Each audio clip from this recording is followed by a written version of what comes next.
Witam serdecznie w Pozytywnej Kuchni.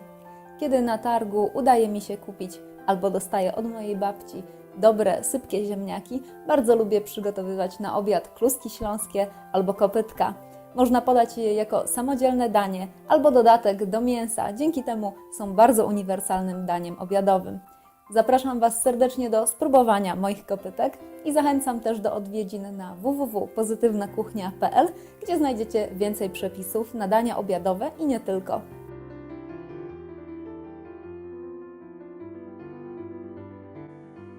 Ugotowane w mundurkach, jeszcze ciepłe, obrane ze skórki ziemniaki mielę w maszynce. Do całkowicie zimnych ziemniaków dodaję obie mąki, 1 łyżeczkę soli i 1 jajko. Szybko zagniatam ciasto.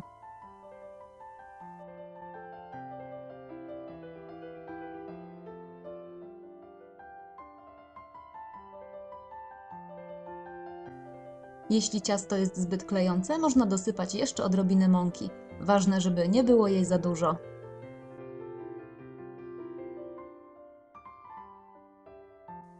Na omączonej stolnicy formuję wałek z ciasta. Delikatnie go spłaszczam i upewniam się, czy nie będzie lepił się do stolnicy.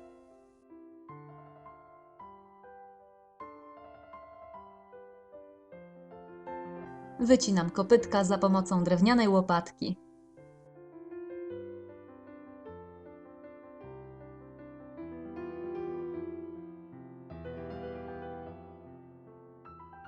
Do gotującej osolonej wody wrzucam kopytka i delikatnie mieszam, żeby nie przykleiły się do dna.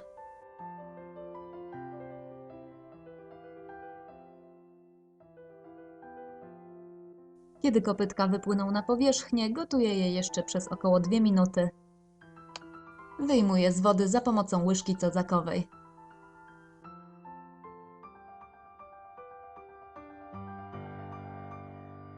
Kopytka podaję ze zrumienioną na oleju drobno pokrojoną cebulą i śmietaną.